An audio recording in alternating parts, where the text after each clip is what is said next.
Halo, selamat bergabung di Gedakai bersama saya Aden Giri. Buat yang baru di sini, Gedakai membahas segala hal terkait narsisisme. Bagaimana mengenali ciri dan tindakannya, menghadapinya, dan cara agar lebih cepat pulih dari trauma. Terima kasih buat yang selalu mendukung channel ini. Salah satunya adalah dengan mensubscribe. Inilah yang membantu konten seperti ini berkembang, direkomendasikan ke lebih banyak orang. Karena yang menjadi korban banyak di luar sana. Jadi kita saling bantu ya.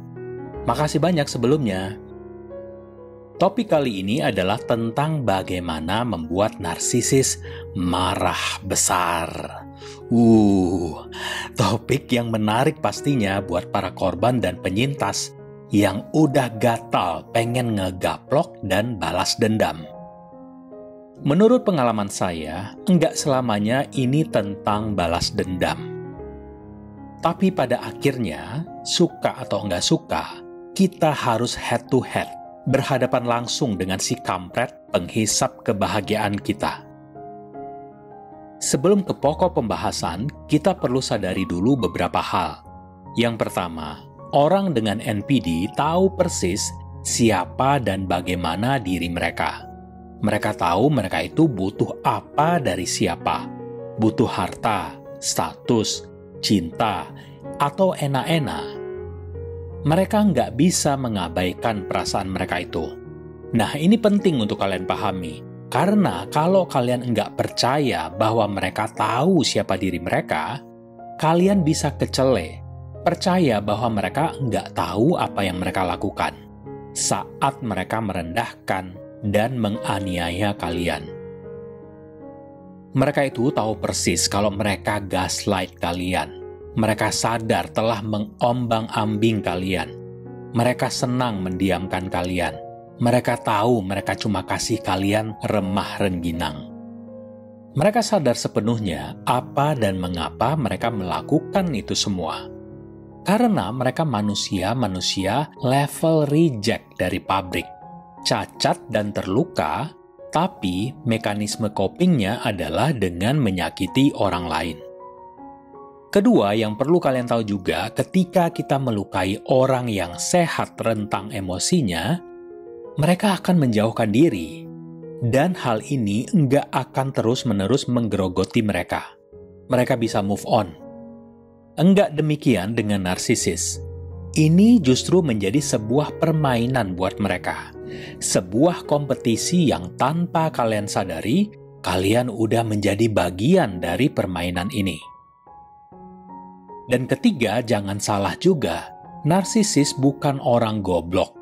Meskipun mereka terkadang berperilaku seperti bocil, tapi si bocil-bocil dalam tanda kutip ini banyak menjadi orang-orang yang sangat sukses.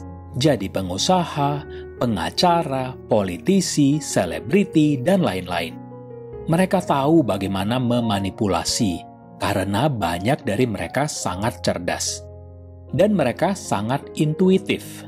Jadi harus ekstra hati-hati kalau berniat bermain-main dengan mereka. Mereka tipe orang yang akan merusak hari kalian hanya karena kesenangan semata. Senang aja bikin orang susah. Keempat, mereka tahu tentang ikatan trauma, meskipun mereka belum pernah mendengar istilah itu. Karena udah setelan pabriknya bikin mereka begitu. Trauma bonding memberi mereka rasa senang dan puas, seperti mengkonsumsi narkoboy. Pokoknya kalau kalian salah pakai jurus ilmu kanuragan, mereka akan seret kalian ke level mereka dan mengalahkan kalian dengan pengalaman. Ingat kan, jangan bergelut dengan babi di kubangan kalau enggak mau ikutan kotor. Nah, sekarang kita masuk ke hal-hal yang bikin narsisis paneng, naik pitam. Oke, catat ya. Yang pertama, 0 pasokan, zero supply. Nggak ada persediaan atau pasokan apapun. Nah, ini favorit saya.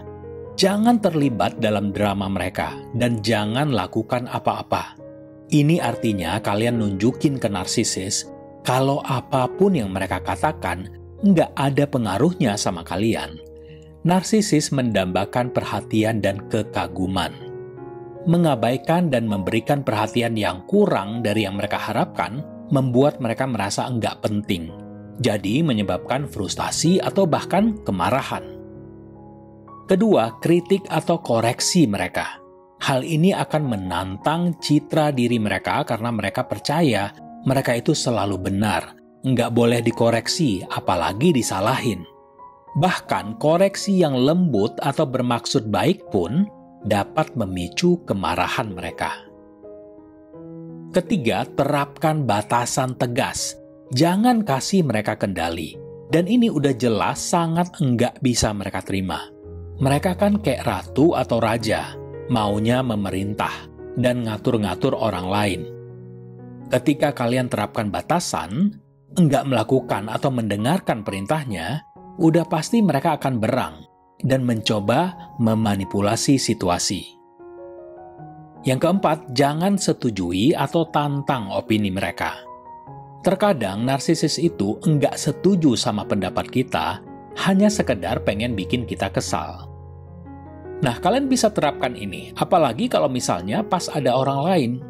Ingat, mereka kan mikirin citra banget. Begitu kalian tantang opininya, mereka akan kaget. Dan untuk nyelamatin muka, mereka akan pura-pura setuju.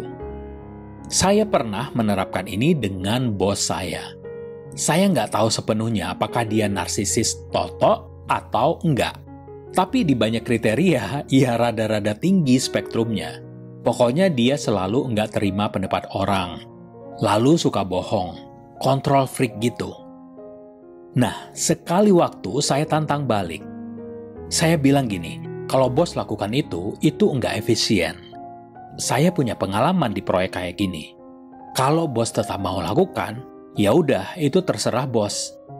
Dia pura-pura keluar ruangan. Entah tengsin, entah pengen narik nafas geram, ya terserah lo deh kampret dalam hati saya. Dia masuk lagi dan tiba-tiba setuju dengan ide saya. Mereka itu percaya bahwa mereka benar dan sulit menerima perspektif yang berlawanan. Menantang ide-ide mereka berasa kayak serangan langsung terhadap identitas mereka. Yang kelima, singgung dan akui prestasi orang lain. Narsisis seringkali mendambakan kekaguman dan selalu merasa bersaing dengan keberhasilan orang lain. Memuji orang lain di depan mereka bikin mereka makin insecure dan sepaneng, marah tentunya. Yang keenam, mempertanyakan otoritas atau pengetahuan mereka. Narsisis begitu terlena dengan merasa di atas angin karena kehebatan dan keahlian mereka. Mempertanyakan atau meragukan pengetahuan mereka akan terasa seperti sebuah serangan, membuat mereka menjadi defensif atau marah. Terakhir ketujuh, singgung atau ungkit kesalahan mereka. Narsisis kan enggak pernah mau mengakui kesalahan. Ketika kalian punya bukti autentik dengan kesalahan atau kegagalan mereka, mereka merasa malu atau merasa diserang. Nah, lihatlah dia akan mengamuk.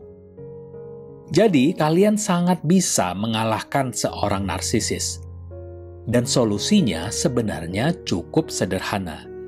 Meskipun mungkin enggak terlihat seperti itu. Mereka bukanlah seperti manusia normal pada umumnya. Mereka enggak mampu berempati, enggak memiliki kesadaran diri. Dan yang mereka pedulikan hanyalah gimana bikin kekacauan atau ketidakbahagiaan. Setelah kalian pahami ini, barulah kalian manfaatkan kelemahan utama mereka, yaitu ketidakpedulian secara total. Ketika kalian abaikan dan memperlakukan seolah mereka nggak penting dan nggak ada, kalian menghilangkan kendali mereka atas diri kalian. Kuncinya adalah konsisten menolak untuk terlibat dengan mereka, secara langsung atau tidak langsung. Misalnya melalui orang lain, si flying monkeys, suruhan mereka. Melihat mereka sebagai orang yang gak penting akan ngasih kalian perasaan bebas yang luar biasa. Dan kalian bisa merebut kembali semua kekuatan untuk menata kembali kehidupan kalian. Ingat, satu-satunya orang yang benar-benar penting adalah diri kalian sendiri. Kesehatan mental dan kesejahteraan kalian adalah yang terpenting. Udah jelas, kalau kalian lakukan semua taktik di atas, mereka mulai membenci kalian. Jangan salah, sebelumnya juga mereka nggak cinta atau suka sama kalian. Tapi belum secara aktif membenci kalian. Sekarang kalian membuat mereka merasa enggak berdaya. Kalian lukai mereka. Mereka akan menggunakan segala daya upaya untuk menyakiti, bahkan menghancurkan kalian. Karena kalian telah menghancurkan dunia mereka. Kalian layak untuk dihancurkan juga. Jadi mereka itu harus jadi orang terakhir untuk ngegaplok atau ngebacok. Meskipun kita nggak ngomong tentang kekerasan fisik ya di sini, kalian sekarang udah berada di luar dunia mereka. Bukan karena kalian yang memilih untuk meninggalkan mereka, tapi karena mereka yang ngusir kalian. Jadi mereka sekarang udah menolak atau mencampakkan kalian. Ya memang betul. Dunia mereka udah nggak sama lagi tanpa ada kalian di dalamnya. Tapi kalian udah nggak pantas berada di sana. Kalian nggak lagi menghargai kehebatan dan keindahan mereka. Kalian nggak mengakui kekuatan mereka, nggak mengagumi mereka. Mereka sekarang akan berkonsentrasi untuk mendapatkan itu semua dari orang lain. Nah, cocok kan? Dia bebas, kalian pun aman tentram. Kalau kalian suka konten ini, silakan subscribe, like, dan komen. Saya juga menerima super thanks seikhlasnya dari kalian. Dan jika membutuhkan diskusi mendalam dengan saya, silakan email ke chat.gerakai@gmail.com. Terima kasih atas perhatiannya, salam hangat, dan sampai jumpa.